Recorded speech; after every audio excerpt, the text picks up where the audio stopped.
Bienvenue à l'atelier, je m'appelle Nathalie, je suis verrier au chalumeau et je suis spécialisée dans le travail de la perle de verre. Donc j'ai créé une ligne de bijoux qui s'appelle Neacrea et mon métier c'est de proposer aux femmes des bijoux qui leur correspondent vraiment.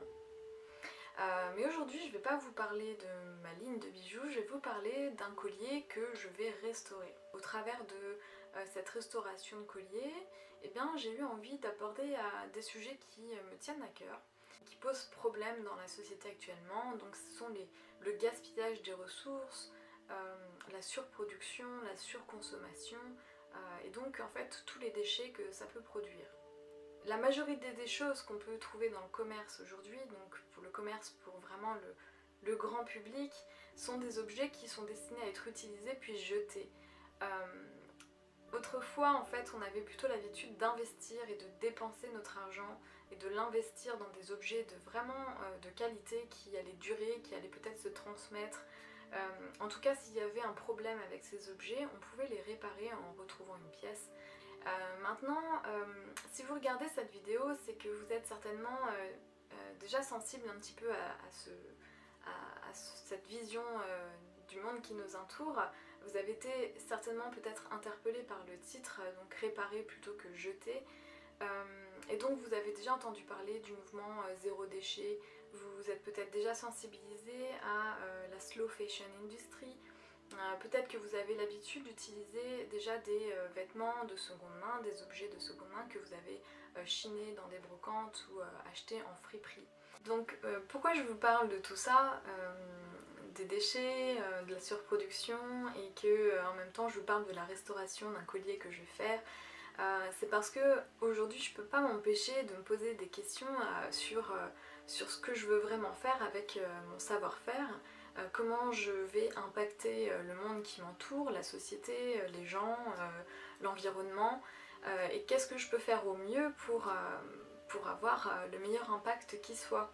Donc évidemment, parler aujourd'hui de restauration d'un collier, c'est pas seulement sauvegarder un petit trésor en fait de notre civilisation, c'est aussi vraiment pour moi une façon et ben de faire des meilleurs choix. Pourquoi produire un bijou en perles de verre si à côté j'ai l'opportunité de pouvoir proposer quelque chose qui a déjà été produit. Évidemment, moi, mon métier, c'est de créer des perles, donc j'aime fabriquer les perles de verre, mais j'aime aussi les collectionner. Et puis, aujourd'hui, beaucoup de personnes s'intéressent justement aux vêtements vintage et donc aux accessoires vintage. Et c'est très bien parce que ça évite justement de créer des choses qui existent déjà et qui peut-être peuvent aussi déjà vous correspondre. Je ne suis pas seulement créatrice, d'ailleurs c'est pas mon métier principal à la base. Mon métier à moi, eh ben, c'est verrier au chalumeau. Donc j'utilise le verre, je le transforme et je le façonne pour fabriquer des objets. Et donc évidemment en me spécialisant dans les perles de verre, eh bien, ça a fait de moi une passionnée de la perle de verre. Et donc restaurer des pièces anciennes, ça fait partie de mon métier vraiment. Et en plus de résonner avec ma passion, eh bien ça résonne aussi donc avec mon éthique et avec ce que je veux faire de mon savoir-faire. Alors ce collier, j'ai trouvé dans une brocante et j'ai tout de suite eu envie de le restaurer pour plusieurs raisons. La première, c'est qu'il manquait une perle. Certaines perles avaient l'air cassées et puis l'apparence générale du collier.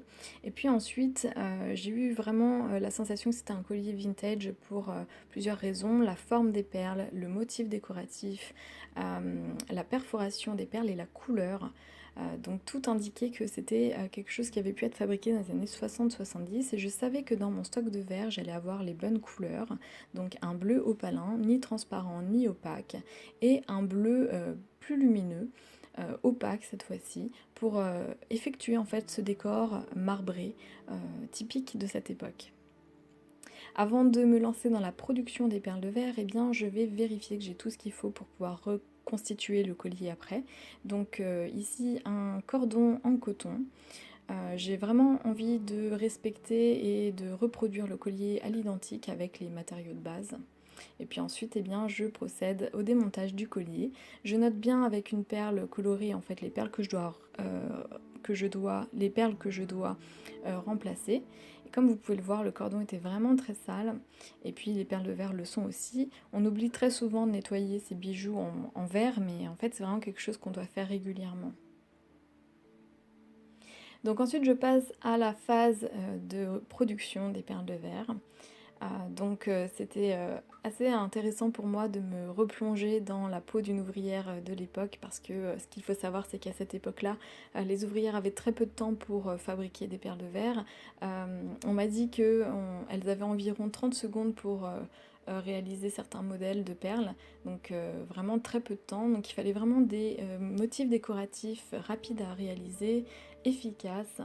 Et toutes les perles étaient faites à main levée, et la plupart n'étaient pas recuites non plus. Donc c'était sympa de se replonger dans cette, pratique. Aujourd'hui, on a vraiment de la chance de prendre le temps de réaliser des perles de verre, ce qui nous permet de faire des vrais bonds en fait décoratifs dans les perles de verre, en prenant le temps de faire des motifs plus précis, de faire des formes plus précises également. Donc ensuite les perles de verre sont recuites au four, et puis quand elles sont prêtes, on les plonge dans un bain d'eau pour pouvoir dissoudre le séparateur. Et ensuite, eh bien, je vais les nettoyer avec une pointe diamantée. Et d'ailleurs, c'est quelque chose qui m'a donné vraiment une indication sur l'origine, enfin sur la période de fabrication des perles de verre du collier, parce que il n'y a pas de traces de séparateur, la perforation est très fine, et ça me fait vraiment penser au fait qu'avant, les perles de verre étaient filées sur des charnières en cuivre ou en laiton. Et ça permettait en fait de plonger directement les perles de verre dans un bain d'acide, de dissoudre la tige métallique et de récupérer les perles. Nous, en fait, aujourd'hui, on utilise une pâte séparatrice, et ça nous permet en fait de réutiliser notre tige métallique plusieurs fois. Et c'est beaucoup plus sécurisant aussi de travailler comme ça. J'ai repéré sur le collier que d'autres perles étaient en fait un petit peu fêlées, donc je les ai remplacées avant de procéder au montage. Et puis voilà, on attaque la phase finale. J'ai rajouté peut-être quelque chose qui n'était pas là à l'origine, c'est un petit point de colle au niveau des nœuds sur le fermoir, pour être sûr que le collier sera solide. Et puis voilà, maintenant je passe à la dernière étape, qui est donc le nettoyage du collier. Donc vraiment je prends mon temps sur les perles pour pouvoir bien les nettoyer, leur redonner vraiment leur brillance et leur éclat. C'est quelque chose qu'on fait très peu sur les bijoux, mais en réalité il faut vraiment penser à les nettoyer régulièrement, et surtout les bijoux en verre. Voilà, la restauration de ce collier est terminée, donc vous savez tout maintenant sur la restauration des colliers en perles de verre vintage. J'espère que cette vidéo vous aura permis de découvrir pas mal de choses sur le filage des perles de verre, sur la restauration des bijoux. Si jamais vous avez des questions, eh bien n'hésitez pas à me laisser des commentaires en fait sous cette vidéo. Je serais vraiment ravie de vous répondre, parce que ça a été vraiment une grande joie pour moi de travailler sur ce projet et puis de le partager avec vous maintenant. Si vous avez aimé cette vidéo, eh bien n'hésitez pas à me le faire savoir, parce que ça pourra peut-être être l'occasion pour moi eh bien de partager davantage de choses sur mon métier, sur ma passion, sur les perles de verre, sur les bijoux.